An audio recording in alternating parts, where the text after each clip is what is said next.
Um pedaço de papiro, menor que a palma de uma mão, pendia dentro de uma caixa escura. À primeira vista, era apenas fibra seca e manchas de tinta. Sob a luz multiespectral, porém, uma linha tênue saltava como se alguém tivesse riscado à noite. Aquela linha, um nome, um comando, uma lista, desencadeou uma acusação que muitos preferiram esquecer. A pergunta que acompanhou o fragmento foi simples e perturbadora. Por que um conjunto de instruções sobre metalurgia, música e pigmentos seria capaz de provocar medo suficiente para ser ocultado? A noite do mercado ficou marcada por um som que não devia ter acontecido ali. Em volta das barracas, pequenas lâmpadas de azeite lançavam sombras sobre potes e rolos de texto. O aroma de peixe seco e resina se misturava ao ferro das ferramentas. Hanan, um jovem escriba conhecido por traduzir trechos de textos esquecidos, discutia com homens de uma guilda que controlava certas práticas artesanais. Testemunhas depois descreveriam uma palavra trocada demais, uma folha de papiro dobrada no bolso e um punhal que apareceu num lampejo. Hanan caiu com tinta nas mãos. A folha que carregava espalhou-se no chão como uma flor negra. Os relatos foram rápidos. Hanan havia trazido à praça uma lista. Nomes de watchers, instruções para a fundição de metais, trechos que sugeriam rituais musicais capazes de ajustar as ressonâncias de salas e cavernas. Para alguns, aquilo era loucura. Para outros, ameaça. Entre os que se aproximaram do corpo estava um homem conhecido como Enoque, identificado em documentos locais, não como o personagem bíblico que andou com Deus, mas como filho de Caim, um epíteto que carregava consigo exclusão e memória marginal. Testemunhas afirmaram que foi Enoque quem recolheu um fragmento e o colocou no bolso. Dias depois, diante de um tribunal improvisado, foi acusado de associação com heresias, artes proibidas e de posse do manuscrito que teria instigado o assassinato. Titus, o magistrado local, presidiu uma audiência rápida. O processo que levou Enoque ao exílio não foi apenas judicial, foi também performativo. Havia a necessidade de uma resposta pública, de mostrar que a ordem fora restaurada. Jorham, às vezes citado como Joram nas fontes, líder de uma guilda, figurou no processo como parte interessada. Miriam, cuja família havia ajudado alguns exilados no passado, testemunhou em favor de uma postura mais branda. Ainda assim, a sentença foi clara: remoção da comunidade, perda de direitos civis e exílio para um espaço definido pela lei como terra de salvaguarda, uma torre erguida nas periferias onde poucos se arriscavam a viver. O que se seguiu à expulsão de Enoque não foi apenas isolamento, foi a formação de uma comunidade de preservadores.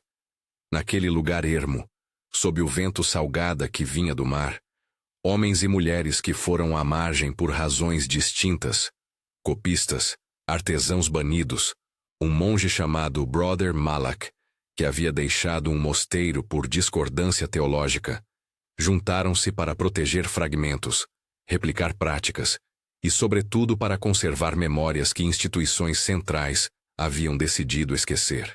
Construíram uma torre de pedra, não com pretensão de fortaleza militar, mas como arquivo vivo. Salas úmidas onde o calor noturno não se tornava seco demais, baús forrados com chumbo para conter o ar e a luz, prateleiras onde a poeira era varrida com luvas. No centro desse arquivo coletivo estava o que viria a ser conhecido como o Testamento de Nomes, um compêndio heteróclito que agregava listas de nomes, muitos dos quais ecoavam a terminologia dos Watchers da literatura apócrifa, junto a instruções surpreendentemente técnicas.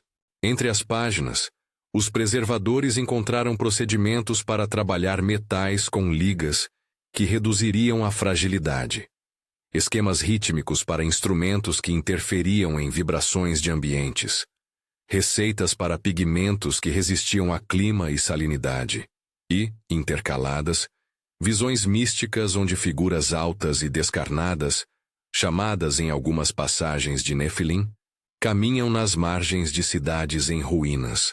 O texto, em muitas partes, Alternava entre prosa técnica e linguagem visionária. Como se o mesmo autor, ou uma cadeia de autores, tivesse noção de que praticava uma tecnologia e, ao mesmo tempo, a vestisse com o mundo simbólico. Brother Malak, cuja biografia externa era recheada de rupturas, organizou certas sessões noturnas em que se lia o testamento em voz alta, apenas para um pequeno círculo. Entre as vozes que preservavam o texto, havia também copistas como Aram Jr.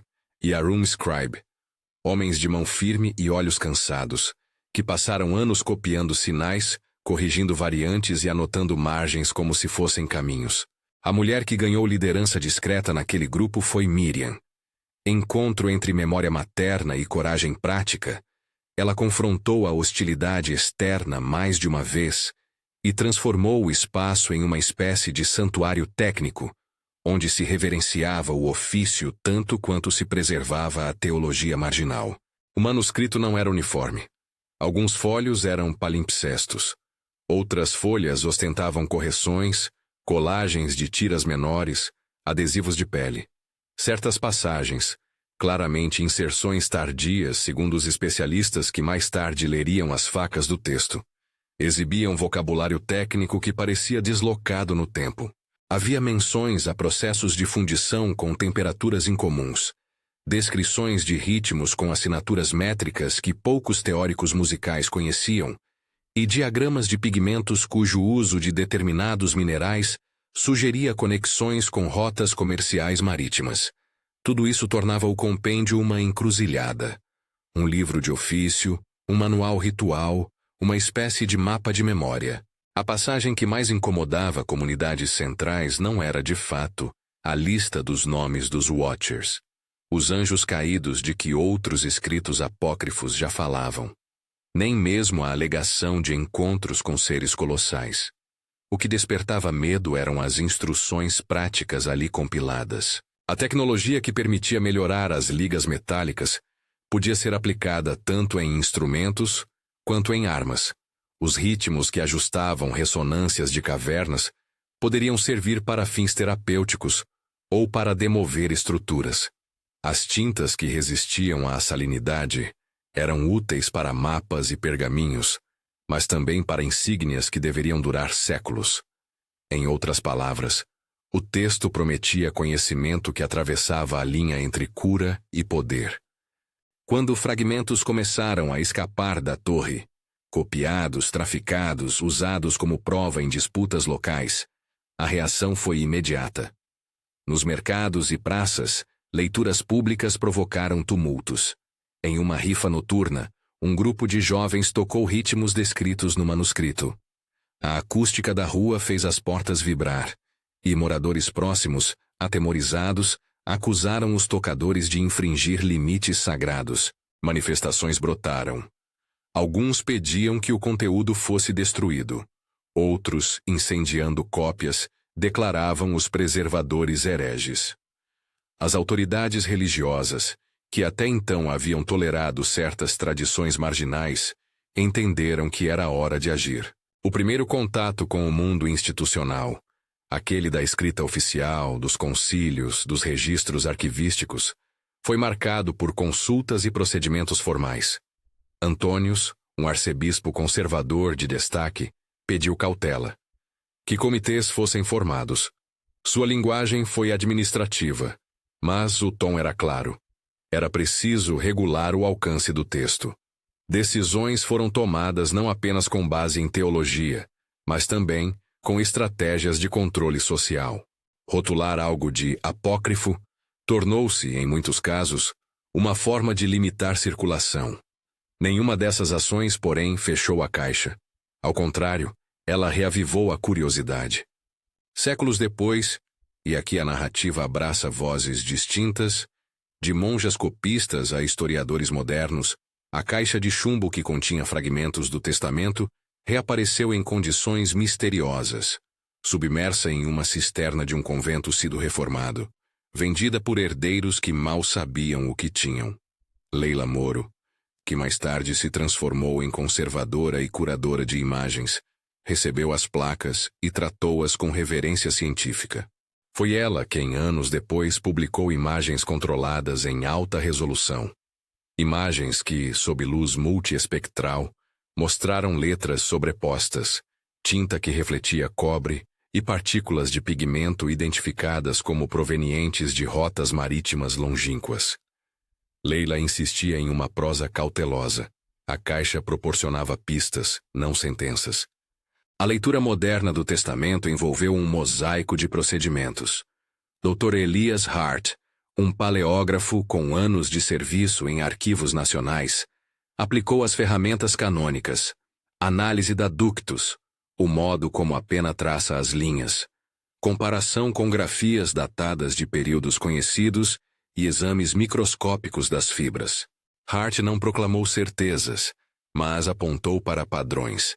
Certos sinais caligráficos coalesciam com práticas do primeiro milênio da Era Comum. Outros pareciam ecos de mãos que viveram num limiar temporal mais antigo. O resultado para ele era de aconselhamento interpretativo. Havia compatibilidade com várias hipóteses, mas nenhuma prova absoluta. Na sequência, testes químicos de tintas e fibras foram realizados por equipes independentes. Análises espectrométricas indicaram traços de cobre e chumbo em algumas tintas, o que poderia explicar o brilho observado sob luz especial. Pequenas partículas de um mineral específico associadas a rotas marítimas mediterrâneas apareceram em camadas de pigmento.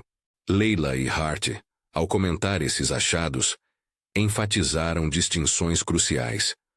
A presença de um mineral não prova que um local específico foi a origem do texto. Apenas sugere rotas possíveis de circulação de matérias-primas.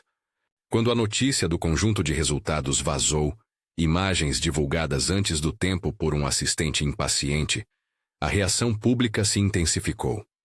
Grupos conservadores exigiram que o arquivo fosse selado. Grupos acadêmicos pediram acesso aberto. Professor Naomi Lerner, uma estudiosa que havia dedicado carreira às literaturas apócrifas, defendeu a publicação controlada das imagens e das interpretações, argumentando que a verdade histórica se constrói na arena pública do exame crítico. Sua postura foi entendida por uns como coragem, por outros como imprudência. As disputas logo tomaram o aspecto legal que a história moderna sempre imprime sobre relíquias controversas. Custódias foram contestadas, pedidos de restrição, gag orders, protocolados. O caso corredor pelas mesmas instituições que um dia rotularam o texto como perigoso. Agora, porém, a luta era pela guarda de um fragmento e pelos termos de sua disponibilização. Judge Naomi Carver, uma juíza com antecedentes em litígios arquivísticos, presidiu audiências onde argumentos técnicos, a possibilidade de manipulação de imagem, a autenticidade das amostras e o risco de dano físico se entrelaçaram com preocupações sociais. Em uma dessas sessões, Captain Judah Cave, nomeado para proteger a integridade física dos preservadores, descreveu ameaças recebidas por membros da comunidade que haviam tomado parte no resgate dos fragmentos. Ele falou de cartas anônimas, de portas raspadas à meia-noite e de uma clínica onde um ex-preservador fora agredido por desconhecidos. Os custos pessoais tornaram-se visíveis. Aram Jr., que antes copiava pacientemente sinais, perdeu a posição que tinha em uma universidade local ao ser associado publicamente à preservação do texto. Brother Malak, isolado, passou a receber visitas menos frequentes. Ameaças veladas alcançaram Miriam. Professor Lerner enfrentou resistência institucional. Sua reputação foi questionada em colóquios aonde comparecia. Esses efeitos serviram, na narrativa mais ampla, como lembrete. O trabalho de preservação raramente se dá sem preço. Quem guarda o passado, arrisca o presente. À medida que as partes caminhavam para uma decisão judicial sobre custódia e acesso, o debate público polarizava-se em termos imprecisos.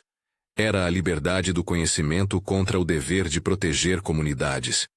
Era a transparência acadêmica contra a responsabilidade institucional.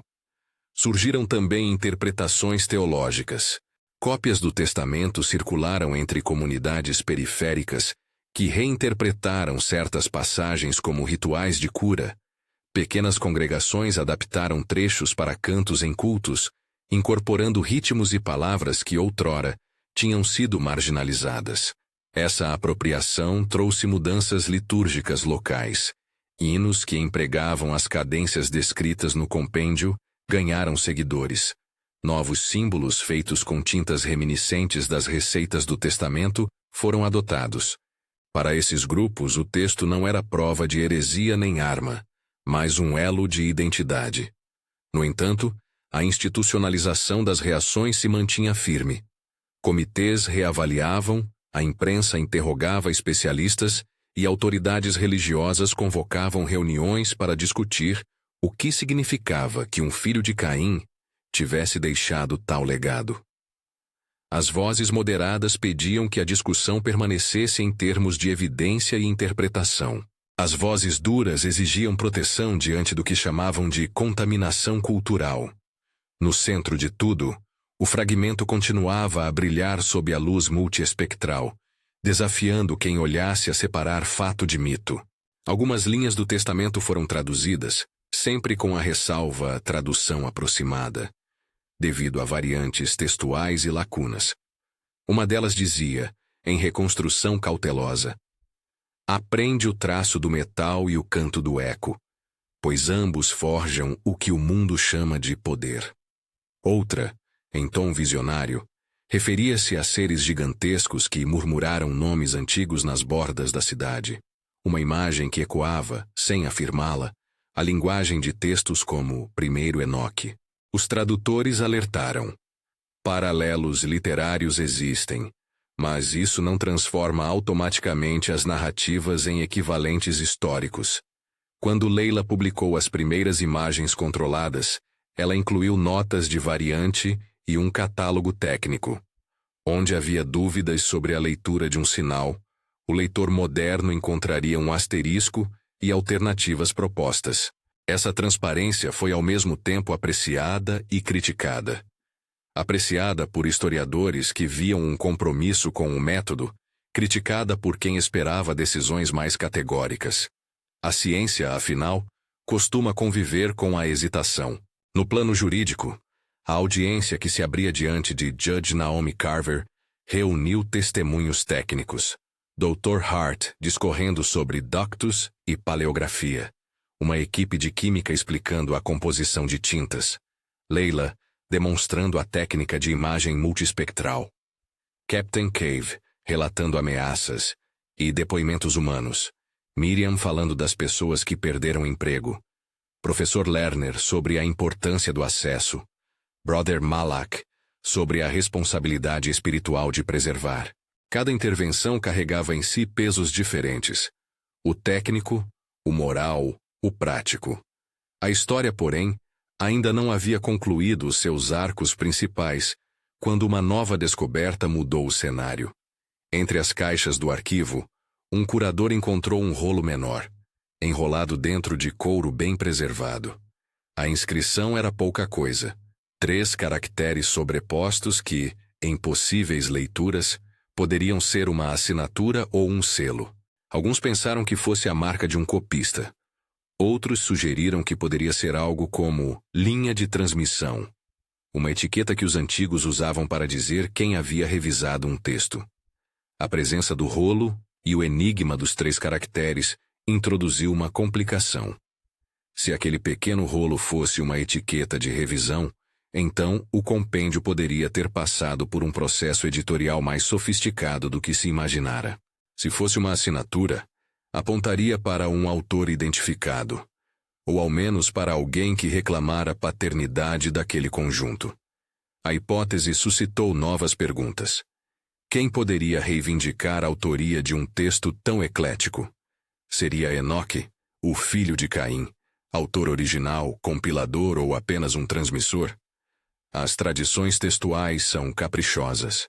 Mãos diferentes tocam páginas diferentes em momentos distintos. Alguns paleógrafos sugeriram que o traço do rolo indicava linhas de trabalho de um grupo itinerante de artesãos escribas. uma rede de conhecimento que se movimentava entre portos e serralherias. Outros, mais cautelosos, preferiram não extrapolar. No fundo, a tensão se resumiu em uma escolha metodológica: narrar o documento como produto de um autor singular, com intenção unívoca, ou concebê-lo como um laboratório social, onde técnicas, visões e nomes convergiram ao longo do tempo. A evidência no momento favorecia a segunda leitura, mas, lembravam os críticos, isso não impedia que tradições locais se identificassem com autorias e ficassem com versões unificadas nos seus próprios ritos. Enquanto as discussões se aprofundavam nas salas do tribunal e nos corredores dos arquivos, o público era convocado a um pequeno gesto de participação: escolher uma hipótese para orientar o próximo episódio da investigação. 3 opções foram apresentadas como lentes interpretativas para quem acompanhava. Medo. A ideia de que as instituições, ao rotular e restringir o texto, reagiram por temor de perda de controle. Erro. Hipótese que vê a supressão como fruto de mal-entendidos e julgamentos precipitados. Deliberação. A possibilidade de que agentes institucionais tenham decidido conscientemente limitar a circulação por razões políticas ou de ordem pública. Se essa narrativa falasse com você, vote na enquete que acompanha este vídeo e deixe, nos comentários, uma justificativa curta. A hipótese mais votada orientará o foco do próximo episódio, onde reuniremos evidências adicionais para testá-la. Mesmo com a enquete aberta, não se deve confundir participação pública com ciência. A pesquisa documental segue seus próprios procedimentos. Ainda assim, a decisão de ouvir o público reflete um princípio que tem crescido nos estudos do patrimônio. O passado interessa não apenas aos acadêmicos, mas às comunidades que fazem dele sentido. A sala do tribunal estava cheia na manhã em que Dr. Hart apresentou a sequência de imagens comparativas. Ele mostrou exemplos de ductos, sobrepondo os sinais do testamento às amostras canônicas de épocas previamente datadas. As diferenças eram sutis: prolongamentos na haste, curvaturas na terminação, certas abreviações que, segundo Hart, apareciam em manuscritos de oficinas itinerantes. Em um trecho, ele fez uma ressalva: isso sugere similaridades, não identidade. As palavras soaram como um aviso. As ciências do manuscrito não votam, elas propõem probabilidades. Na mesma sessão, a equipe química demonstrou como pequenas quantidades de pigmento foram incorporadas em uma microfissura de uma página, protegendo traços que, sem a ciência moderna, teriam sido perdidos. A arqueometria permitiu extrair composições químicas de partículas menores que a ponta de um alfinete. A partir daí, os especialistas traçaram possíveis rotas de circulação das matérias-primas. Tudo muito técnico, e no entanto profundamente humano. Cada estudo lembrava que o objeto material carrega trajetórias de mãos e de mercados, de conversas e de apropriações. Do lado de fora, as reações continuaram. Comunidades periféricas que já usavam versos do testamento em rituais noturnos organizaram encontros para discutir a melhor forma de proceder caso o acesso total fosse impedido. Alguns sugeriram digitalizar e distribuir gratuitamente cópias, sob licenças que proibissem usos militares ou comerciais. Outros pediram que as versões litúrgicas fossem preservadas como patrimônio imaterial comunitário. Essa pluralidade de respostas mostrou que um texto, mesmo quando marginalizado, espalha raízes por solos diferentes. Mas havia ainda um elemento que poucos haviam antecipado: a dimensão afetiva. Para muitos, o fragmento era menos um artefato do que um documento de parentesco. Enoque, o filho de Caim, tornou-se nas memórias orais uma figura de resistência, uma sombra que atravessou gerações. Nas aldeias perto da torre, histórias sobre seus gestos, palavras e exílios circulavam em voz baixa. E em algumas delas, Enoque não era apenas portador de um manual técnico, mas um mediador entre mundos. Isso complicava qualquer decisão institucional. O que fazer com algo que é simultaneamente patrimônio técnico, recurso simbólico e memória comunitária? Quando o tribunal finalmente suspendeu por um dia as audiências para ouvir propostas de custódia mista, partes do arquivo para bibliotecas com acesso controlado, partes digitalizadas para uso comunitário, percebeu-se que havia espaço para negociações práticas. A ideia de acesso condicionado começou a emergir. Acesso para pesquisadores com protocolos de preservação, digitalização controlada para comunidades e um comitê misto para avaliar pedidos especiais. Na mesa do tribunal, liderada por Judge Naomi Carver, as propostas tomavam forma como tentativas de conciliar valores conflitantes. Ainda assim, nenhum acordo parecia capaz de apagar as linhas de fratura que o texto havia exposto. O problema se ampliou quando uma cópia digital parcial foi pirateada e posta em redes públicas. Em poucas horas, trechos circulavam fora de contexto. Alguns sites os apresentavam como provas de que práticas ocultas haviam sido ensinadas. Outros os romantizaram. A pirataria criou um novo tipo de pressão. A narrativa fora do controle profissional e institucional.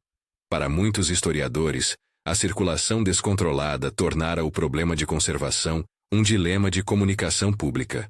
No interior da torre, Miriam e os preservadores observavam o efeito nas comunidades mais próximas. Havia quem temesse represálias, e quem via na situação uma oportunidade para afirmar identidades antes ignoradas. Em noites longas, algumas sessões eram marcadas por leituras cuidadosas, limpeza das páginas com soluções controladas e debates sobre as melhores práticas de uso. As tintas também contam história.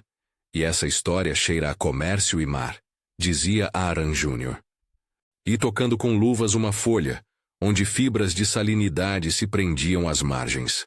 A trama se espessa quando um advogado ligado a uma biblioteca estatal apresentou uma ação pedindo que as peças fossem transferidas sob guarda nacional, alegando suficiência técnica para conservar os objetos e garantir a pesquisa. O pedido foi contestado por representantes das comunidades e por conservadores independentes que arguíram que a centralização poderia apagar vozes locais. Nas reuniões, argumentos jurídicos se misturavam a relatos pessoais. Adultos que dependiam de renda derivada da guarda do arquivo, jovens que aprenderam ofícios antigos com os preservadores e contam histórias que sustentavam identidades. Enquanto isso, cientistas como o Dr. Hart continuaram seu trabalho com cautela. Quando se tentava traçar uma linha temporal, Hart repetia que as datas não são sentenças, são intervalos com probabilidades. Esse tipo de linguagem técnica, repetida em colóquios e audiências, era tanto protocolo quanto defesa. Na ausência de certezas absolutas, os especialistas insistiam na multiplicidade de métodos, paleografia, análise química, contexto arqueológico e exame de proveniência documental. A convergência dessas linhas determinaria no futuro a robustez de qualquer conclusão. A narrativa tem, portanto, vários polos: a poética do fragmento brilhando sob luz especial, a violência da praça onde um escriba foi morto, a delicadeza das luvas que manuseavam páginas, e a disputa jurídica que colocava em jogo não apenas um arquivo, mas lembranças, empregos e sentido. Em seu centro, Enoque, chamado filho de Caim, permanece uma figura de sombra e ponto de convergência. Sua identidade, sua autoria e sua intenção são, em grande medida, sujeitos à reconstrução. Quando a primeira parte da audiência terminou, foi acordado que perícias independentes realizassem novos testes, amostras mínimas para carbono, replicações de espectrometria e análises filológicas adicionais. Entre os que aguardavam um novo capítulo dessa história, havia tanto céticos quanto devotos, acadêmicos cautelosos e ativistas impacientes. Todos, de certa forma, aguardavam que a ciência desse um tipo de resposta que as memórias orais e as tradições locais não podiam oferecer sozinhas. E, no entanto, mesmo os que buscavam a famosa prova definitiva Sabiam que a arqueologia do texto raramente concede absolutos. A tecnologia pode reduzir margens de erro. A filologia pode apontar probabilidades. Os arquivos podem assegurar cadeias de custódia. Mas permanece sempre uma pergunta maior. Quem decide como o passado será lembrado? Quem tem o direito de selecionar o que vai para o centro e o que fica nas margens? A cada veredicto provisório, a memória se remolda. Num entardecer úmido, em que a luz do sol parecia atravessar as janelas com rechavados de cinza, Leila revisou as imagens antes de enviá-las ao conselho científico que supervisionaria a próxima bateria de testes. Ela sabia que aquilo que se mostrava nas telas poderia mudar destinos, abrir acesso, fechar portas, ou simplesmente prolongar o debate por mais décadas. Em suas mãos, o fragmento não era apenas papel. Era um risco de política, uma oportunidade de inclusão, e para muitos, um perigo político. Quando a caixa foi reenrolada e as condições de preservação revistas, o tribunal anunciou uma trégua. Por ora, o acesso seria condicionado, combinando armazenamento físico em local neutro, digitalização controlada para acadêmicos credenciados e possibilidades limitadas de consulta para representantes comunitários. A decisão foi recebida com alívio contido e com críticas mescladas. Alguns entenderam-na como um equilíbrio, outros como uma fuga. Antes que se pudesse respirar, no entanto, surgiu um novo elemento que mudaria a direção do debate. Um detalhe minúsculo, quase despercebido, nos bits de uma imagem. Um traço sobreposto que, se lido à luz de uma variante, poderia alterar a leitura de uma frase inteira do testamento. A variante, ainda não verificada por métodos independentes, colocou novamente em dúvida leituras consolidadas. A incerteza recomeçou seu ciclo. É neste ponto que a narrativa se detém por agora. Com a ciência prestes a iniciar uma nova bateria de testes, com a justiça buscando equilibrar direitos e memórias, e com comunidades que não só sofreram as consequências do debate, mas que também o alimentam. O fragmento continua a brilhar sob luzes especiais. O testamento, com suas combinações de técnica e visão, segue provocando perguntas, e a dúvida, mais do que uma falha metodológica, mostra-se como parte essencial do caminho. Entender um passado tão conflituoso exige não só ferramentas, mas disposição para conviver com o conflito. Se esta história te instiga, lembre-se de participar da enquete. Medo, erro ou deliberação. Qual hipótese você acha que melhor explica por que esse manuscrito foi relegado às sombras por tanto tempo? Deixe sua escolha e uma justificativa curta nos comentários. A mais votada orientará nosso próximo encontro, onde ouviremos novas evidências, falaremos com especialistas e entraremos em detalhes técnicos para testar a hipótese vencedora. Por ora, as perguntas permanecem e a caixa fechada. Atravessamos um território onde arquivo e identidade se entrelaçam, e onde cada decisão arquivística reverbera no presente. No próximo episódio, exploraremos em profundidade os resultados das novas análises. Ouviremos vozes que ainda não puderam falar livremente e investigaremos a hipótese mais votada por vocês, com a mesma cautela, o mesmo rigor e a mesma atenção às pessoas que pagaram e continuam pagando o preço de preservar o legado oculto de Enoque, o filho de Caim. Não perca, a investigação está apenas começando. E se você quer acompanhar documentos, entrevistas e debates que testem as hipóteses, inscreva-se para receber os próximos episódios e ajude a construir uma leitura pública responsável deste arquivo controverso. As novas baterias de testes começaram como quem abre uma ferida antiga para examiná-la à luz do microscópio, com mãos firmes, mas com nervos à flor. Laboratórios em 3 países receberam microamostras tiradas sob protocolos selados. Especialistas em paleografia reexaminaram ductos à luz das imagens de alta resolução. Técnicas não invasivas como a reflectografia e a imagem multiespectral foram repetidas com parâmetros diferentes, na busca por sinais que antes pareciam ruídos. Os resultados não ofereceram um fechamento dramático, mas foram suficientes para alterar o mapa das possibilidades. As análises químicas confirmaram o que Leila e sua equipe haviam suspeitado. As tintas do compêndio continham traços metálicos que se comportavam de maneira heterogênea. Camadas mais antigas com proporções relativas de cobre e chumbo, distintas de camadas mais recentes, sinais que apontavam para repintes e retoques. Isso sugeria que o documento, longe de ser um produto homogêneo de um único momento, era antes um palimpsesto social. Camadas de uso e revisão sobrepostas por mãos diferentes em tempos distintos. Em linguagens menos poéticas, os especialistas falaram em estratigrafia de tinta. A história escrita não era linear, mas em camadas. Os testes de radiocarbono, executados com amostras minúsculas e replicadas por laboratórios independentes, produziram intervalos cronológicos amplos e parcialmente sobrepostos. Um dos laudos apontou para compatibilidades com períodos que se estendiam entre o primeiro e o nono século da Era Comum. Outro situou certas fibras em proporções que não excluíam manufaturas medievais tardias.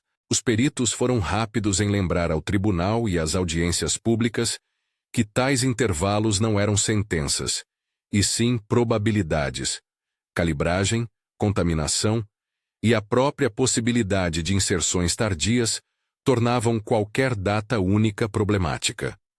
Dr. Hart, ao comentar os números, usou a fórmula calma que o público já conhecia. As datas sugerem uma longa vida de uso. Não há um instante que nos dite uma origem impecável. Na paleografia, o quadro também se desdobrou em complexidade.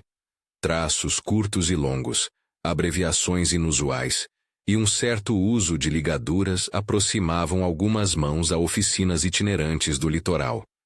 Outras formas caligráficas lembravam modelos de espaço monástico.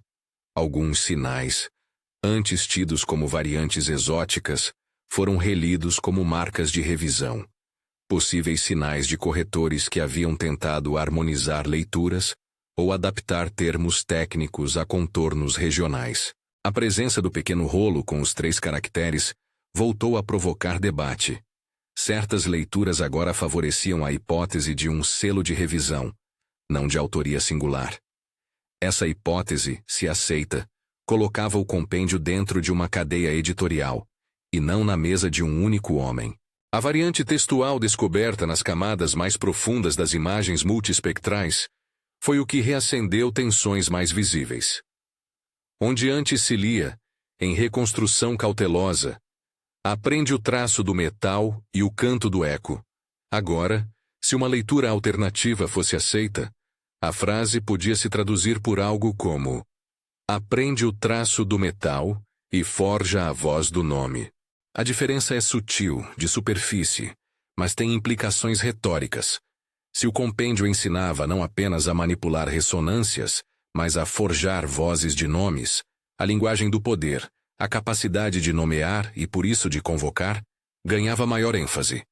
Professor Naomi Lerner, sempre cuidadosa, sublinhou imediatamente que a leitura alternativa ainda era uma hipótese. É plausível, é sedutora, mas precisa de confirmação por múltiplas imagens e por consenso filológico. Ainda assim, nas praças e em redes, a variante correu como estilhaço.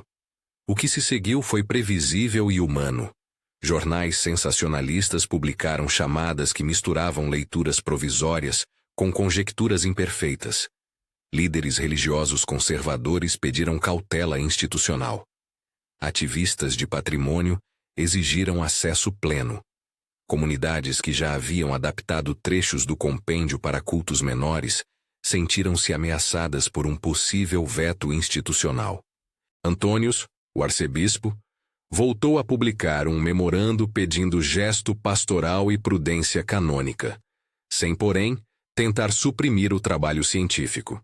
Suas palavras foram recebidas com aplausos por alguns e com suspeita por outros, mas funcionaram como lembrete. O debate não era apenas erudito, era também pastoral e político. No tribunal, a disputa de custódia entrou em uma nova fase. Judge Naomi Carver, Ouviu pareceres técnicos, depoimentos sociais e propostas de custódia conjunta com cuidado. A decisão que emergiu não pretendia pôr fim ao conflito. Pretendia, na linguagem jurídica, administrar riscos. O veredito determinou que os fragmentos originais fossem guardados em um depósito neutro, sob guarda estatal, com protocolos rígidos de acesso físico. Que um comitê misto fosse formado para supervisionar as digitalizações, composto por representantes acadêmicos, conservadores independentes e delegados das comunidades afetadas, e que determinados trechos considerados sensíveis tivessem acesso condicionado mediante parecer técnico. Havia ainda uma cláusula de justiça social. Parte dos recursos para conservação deveria financiar projetos formais de preservação de ofícios tradicionais nas comunidades que historicamente participaram do trabalho de guarda. A sentença foi recebida com reações mistas. Alguns viram equilíbrio, outros contenção. A opinião pública, no entanto, já não mais se dava apenas pelos fluxos oficiais. A cópia parcial que fora pirateada antes continuava circulando em redes alternativas e em fóruns onde as leituras se multiplicavam sem controle. Em comunidades remotas, onde cantos derivados do compêndio já haviam sido incorporados em liturgias, a digitalização controlada foi recebida com gratidão. Era para muitos o que garantia o direito de manter práticas que haviam sido marginalizadas. Em centros acadêmicos, a restrição foi interpretada por alguns como um impedimento ético. Para outros, era uma medida necessária para preservar a integridade material dos testes. Os custos pessoais daquela temporada jurídica e científica se aprofundaram. Aram Jr., já afastado de sua posição, recebeu uma oferta modesta de um instituto de conservação alternativo, que oferecia trabalho remunerado em troca do seu conhecimento técnico sobre as práticas de cópia tradicional. Ele aceitou com relutância. A proposta resguardava sua dignidade profissional, mas não recompunha os dias em que perdera assistência social. Brother Malak, cujas leituras noturnas haviam alimentado a comunidade da torre, preferiu voltar ao silêncio. Entre os preservadores surgiram dissensões. Alguns aceitaram colaborar com as digitalizações oficiais. Outros desconfiaram de qualquer acordo que não incluísse controle comunitário absoluto. Miriam, por sua vez, tornou-se peça central em conversações de mediação. Sua experiência prática e sua reputação local a colocaram em posição de interlocutora entre conselhos estatutos e vozes comunitárias. Ela passou a viajar para audiências, falar com comitês e, sobretudo, insistir que qualquer decisão levasse em conta as formas de vida que dependiam do arquivo. O nexo entre ciência e política ficou nítido quando certas empresas privadas mostraram interesse em tecnologias derivadas de leituras do compêndio, sobretudo nas instruções sobre ligas metálicas e ressonâncias. A possibilidade de usos industriais ou militares foi tema de debates acalorados. Para minimizar o risco de apropriação comercial, o Comitê de Custódia incluiu cláusulas que proibiam licença de tecnologia a atores com fins militares, definindo critérios de revisão e auditoria. Era uma tentativa prática de colocar limites à circulação de saberes que atravessavam as linhas entre ofício e poder. Enquanto o presente era disputado, o passado continuava a revelar surpresas sutis. Microanálises de fibras mostraram que determinados padrões de costura e encadernação se alinhavam a técnicas de oficinas costeiras que tinham rotas de comércio atlântico e mediterrâneo. Partículas de pigmento traçaram, com probabilidade, trajetos de porto a porto. Esses dados não provaram origens definitivas, mas fortaleceram uma hipótese de rede. O compêndio poderia ser produto de um circuito de práticas, artesãos, marinheiros, copistas itinerantes, que conectava ofícios práticos e repertórios simbólicos. Essa leitura, ao mesmo tempo, distanciava a figura de Enoque como autor solitário e a colocava como figura nodal em uma teia de transmissão. A dimensão ritual e litúrgica do compêndio também se consolidou. Pequenas comunidades passaram a registrar cantos e práticas derivadas do testamento em arquivos sonoros, propondo formas de salvaguarda cultural que fugiam da esfera estritamente material dos fragmentos. Alguns grupos colaboraram com etnomusicólogos na gravação de ritmos interpretativos, buscando documentar variações locais. A antropologia do presente, assim, assumiu o papel de guardiã. Se o manuscrito inspirava práticas, então tais práticas também mereciam documentação e proteção. No plano acadêmico, a controvérsia teve efeitos ambíguos. Professor Naomi Lerner, após enfrentar críticas, recebeu um convite para liderar um projeto internacional de edição crítica do compêndio. Um trabalho de longo fôlego que buscaria reunir variantes, imagens e notas filológicas. A iniciativa foi compreendida por uns como coragem, por outros, como fruto de um ambiente institucional em mudança, mais disposto a preservar do que a censurar. Dr. Hart permaneceu no centro das análises, mas passou a enfatizar em conferências, algo que repetia com insistência. A ciência dos manuscritos é colecionadora de probabilidades, não juíza de verdades irrefutáveis. As memórias orais que rodeavam Enoque não desapareceram. Em aldeias e bairros, contos sobre sua coragem, seus exílios e seu legado persistiam, adaptando-se aos tempos. Em algumas versões, Enoque tornou-se profeta técnico. Em outras, personagem que pagou com a liberdade por portar saberes perigosos. Essas histórias alimentaram identidades locais e trouxeram peso à discussão sobre quem tem direito ao passado. Uma jovem artista de uma comunidade costeira descreveu num encontro público como a presença do compêndio havia impulsionado um ofício de tinturaria tradicional em risco de extinção. Para ela, o arquivo não era apenas objeto de pesquisa, era matéria-prima de sobrevivência cultural. Quando as primeiras edições críticas começaram a ser preparadas, os editores enfrentaram decisões de leitura difíceis: incluir variantes, anotar hipóteses e oferecer versões diplomáticas que deixassem claras lacunas e incertezas. As notas de aparato técnico passaram a ser tão importantes quanto as leituras próprias do compêndio. Em seminários públicos, os editores explicavam a diferença entre reconstrução plausível e assertiva, termos que, no passado, ressoavam apenas nos círculos acadêmicos, mas que agora eram parte do vocabulário público. O processo, no entanto, não resolveu a questão mais central que vinha desde o início. Por que o compêndio foi marginalizado? As 3 lentes propostas na enquete, medo, erro, deliberação, continuavam a orientar a investigação.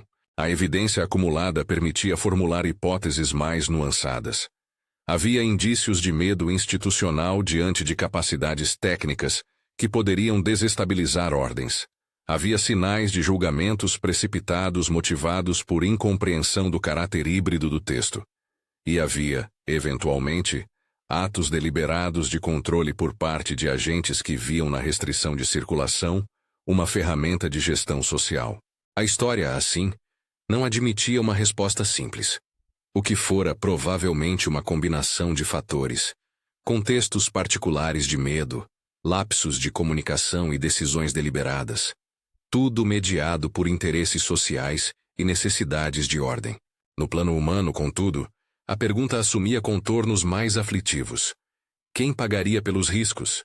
Quem arcaria com o custo de preservar o saber quando a preservação se tornava fonte de ostracismo?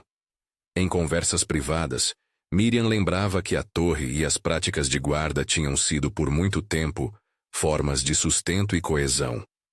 Perdemos mais do que objetos, disse ela a uma comissão consultiva. Perdemos dias em que contávamos uns com os outros. Essa lembrança trouxe um peso moral às negociações. A justiça preservacionista não poderia ser apenas técnica, tinha de ser reparadora.